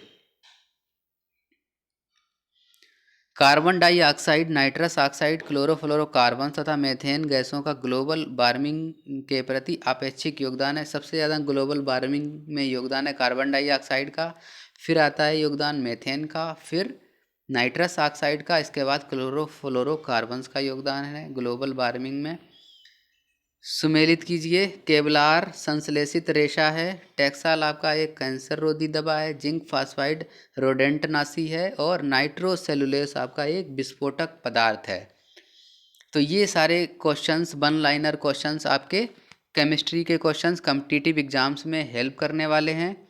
और ऑलमोस्ट जो भी कॉम्पिटिटिव एग्जाम से क्वेश्चन कवर आते हैं वो सारे के सारे इसमें कवर कर दिए गए हैं। Thank you so much.